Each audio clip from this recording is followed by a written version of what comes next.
Fort Campbell, Kentucky. Having achieved the rank of sergeant, he left the military in 1993 and returned 20 months later, reclassing to 63 Bravo, light wheel vehicle mechanic. In 1998, he was selected into the Warrant Officer Candidate course and then helicopter flight school training.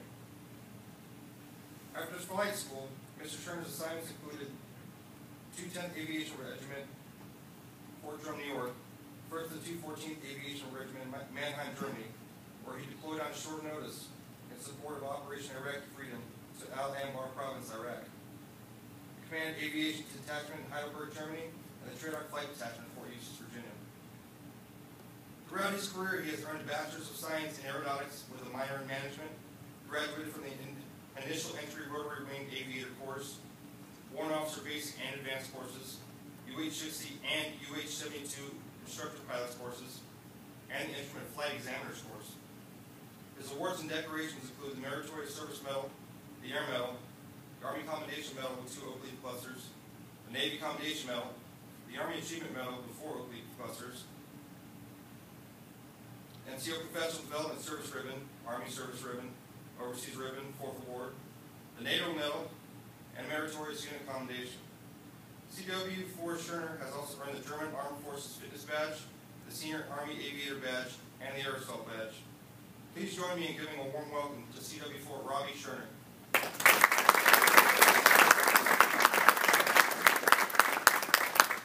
Thank you.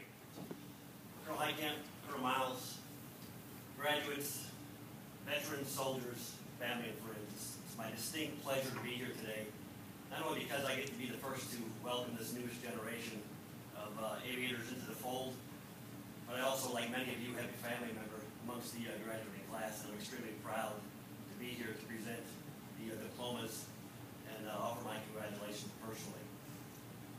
Before we get to that, though, I'd like to share a story that had an impact on my life early in my career.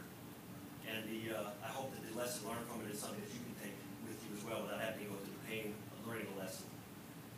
As the good sergeant mentioned, I went to AIT, a similar one to what you had, back in 1986, a long time ago for many of you, I think before many of you were even born. But the course was very similar to what you just experienced.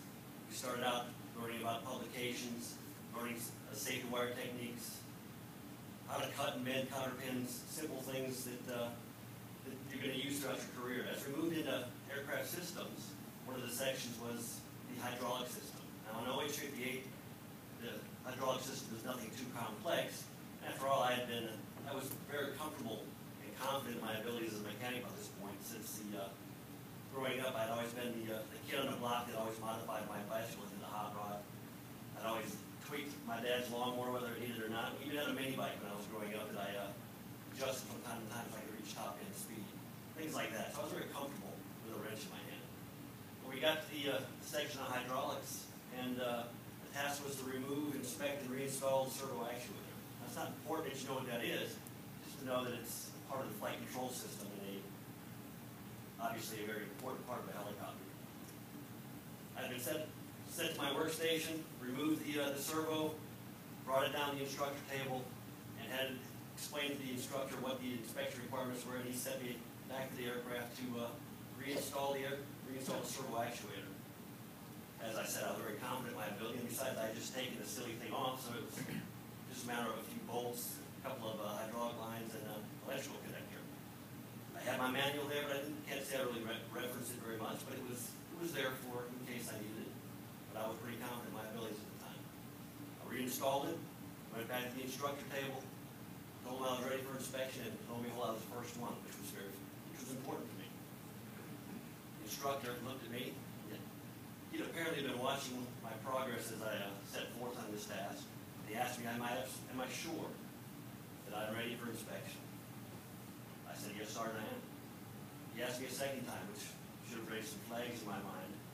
But it didn't, because I know that the instructors at the time, they would try and break or see how confident you were in your abilities and if you knew what you were doing. I know they don't do that anymore, I'm sure, right? But I said with a resounding yes, Sergeant, I am ready. Well, we walked back over to my work platform, and we stopped about 15 paces shorter of the airframe, and he just stopped, he looked at the airframe, and he looked at me. At this point, warning flags did start to go off. And as I looked up at the airframe, it became obvious to me what my error was. The servo, which sits about this long, I'd installed backwards. Simple thing. Now, to my credit, the instructor didn't even know that it was possible to install it backwards. So I was glad to point that out to him. However, I was an obvious no-go at the station. Not only did I lose the confidence of my instructors, my classmates, but it was a bruise to my own ego as well. All because I was in a rush to do, I prioritized things that weren't necessarily a priority. And I was in a rush to get a job done that didn't need to be rushed. I learned a lesson that day that I've taken with me since that first training course I went through. I've used it throughout my maintainer career, and I used it throughout my pilot career. It's a lesson I hope you don't have to learn yourselves. It's important, even if you're familiar with the task, even if you're confident in the task. Sometimes overconfidence can be a dangerous thing. I would just ask you to check yourself when you find yourself becoming overconfident and that you are doing the right thing. There's a lot of things riding on the task that you're going to do, not only for yourself, but your crewmates and the family of those that are going to fly in that aircraft. Now, on with the business at hand. I want to congratulate you. I look forward to seeing some of you out in the field, and good luck in your first assignments and throughout the rest of your aviation career. Good luck, and above the best.